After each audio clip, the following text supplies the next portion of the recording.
There are fundamental physical laws in our universe. Those rules that you're calling like a fundamental, we couldn't do any science with it. Science happens without us. Do these rules exist in our nature? No.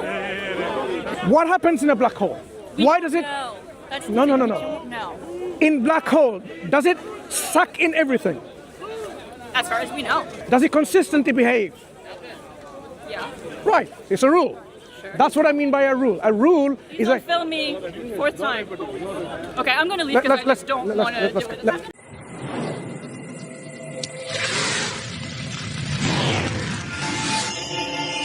Grew up Catholic. Became a no, please don't record me. Thank you. Just I don't feel it. I'm a scientist. I spent 15 years of doing science.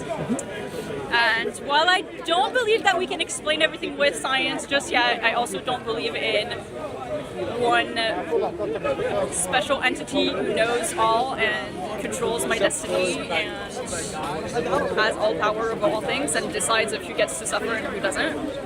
I think some people just have bad character and make others suffer, and I don't think it's a decision from God. And I think fundamentally, I do think that people who hurt others are responsible for their own actions. And when we allow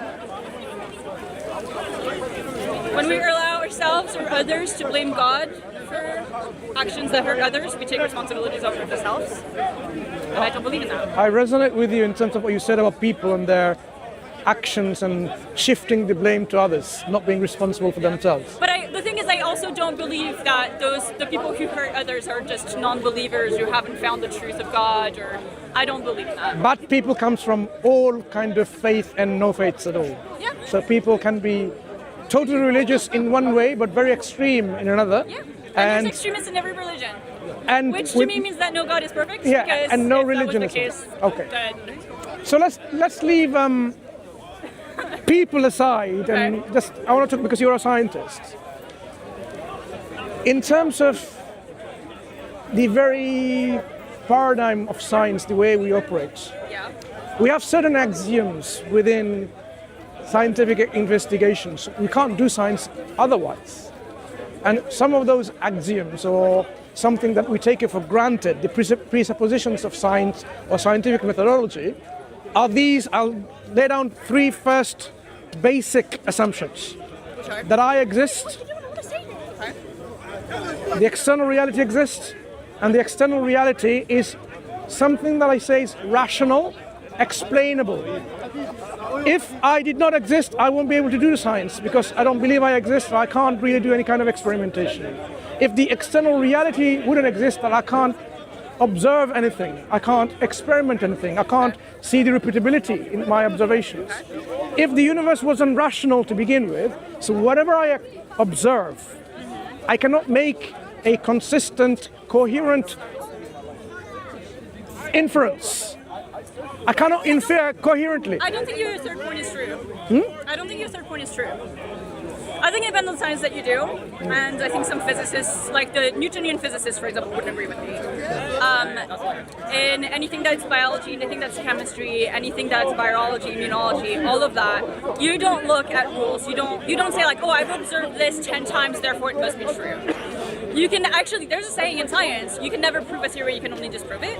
And a theory is only valid until it is disproven. And science is tentative. And science is tentative because we base our results off of statistics, which is not a rule, it's not a law. What you infer is based on statistics. Good. So at least, as you can see, that when we are doing science, we have these axioms that we can make coherent explanation of what we observe. It's because the universe demonstrates to us. Where's your friend? I don't know.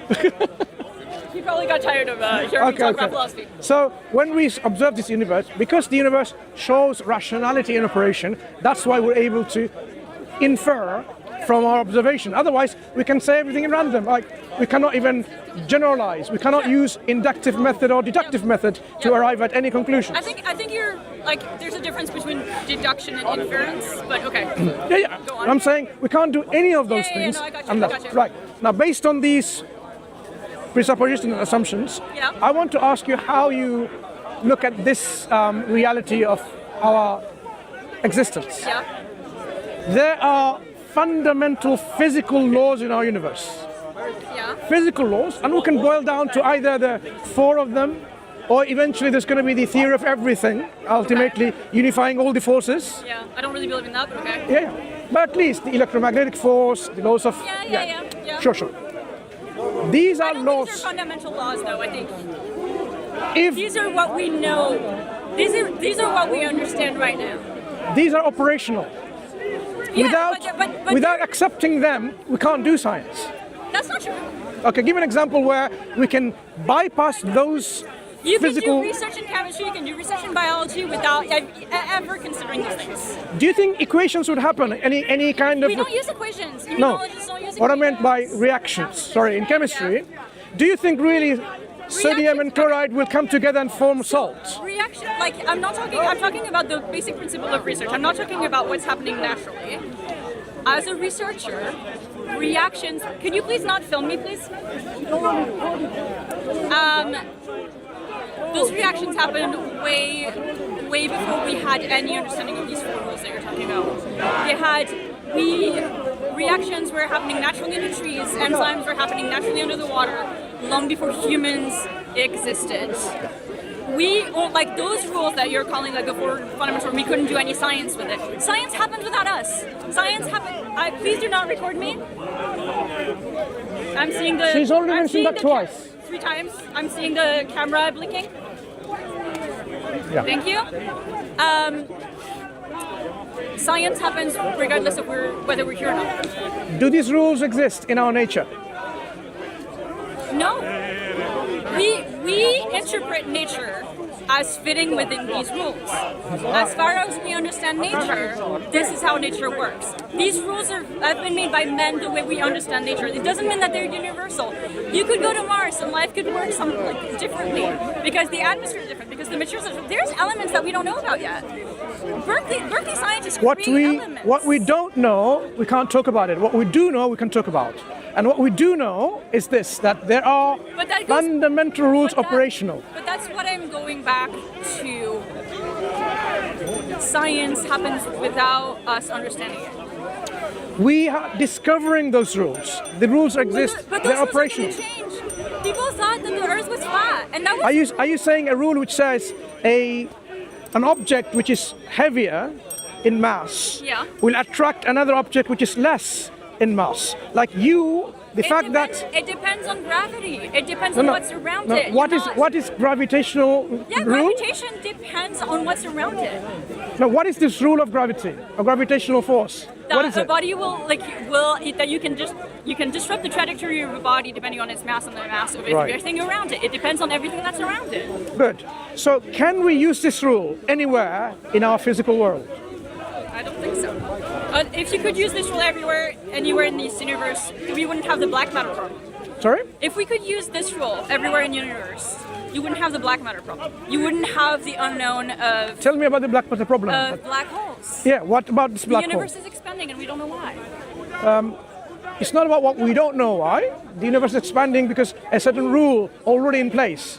Otherwise, the universe would have behaving differently.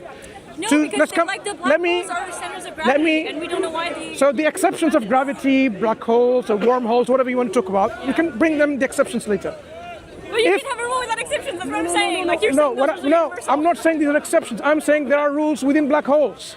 We are discovering them gradually. But then the rules that you were talking about, gravitational pull, that doesn't apply. What happens in a black hole? Why does it... No. That's No. No. In black hole, does it suck in everything? As far as we know. Right. Why doesn't it implode? No.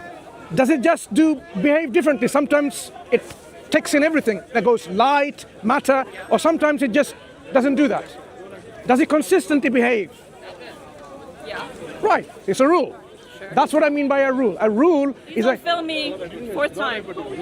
Okay, I'm going to leave because I just don't want to do it. I'm going to find my friend though because we have a tree to catch. Sure. We have a tree to catch, I'm sorry. Okay. But There's this your is interesting, but yeah. Yeah. Anyway. All right.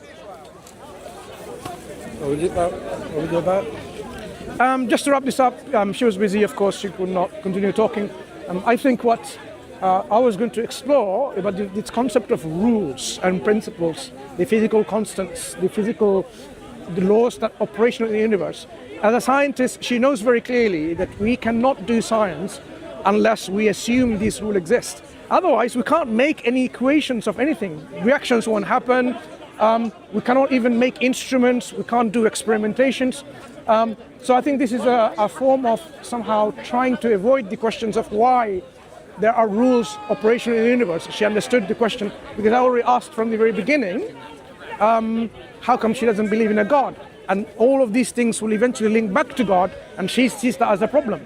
The moment she accepts that there are rules which are there operationally, it's going to be a massive problem then to explain the origin or source of this rule or principle. Where did it come from? Who operates them? How does it operate?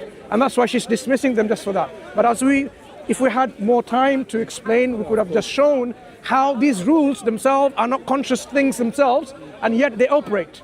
Like highway codes are operational in our roads, in our motorways, but they did not implement themselves or make themselves. Okay, some agent with rational thinking, intelligence and wisdom has devised it. So it's likewise, I would have just gone through this route where rules and physical constants and physical, what we see, laws operational in our universe, likewise had to be explained in a rational way. But unfortunately, we didn't have to explain that. But I have explained about this in various other videos from Speaker's Corner, which you can go back and look into, or look forward to more discussions on this nature.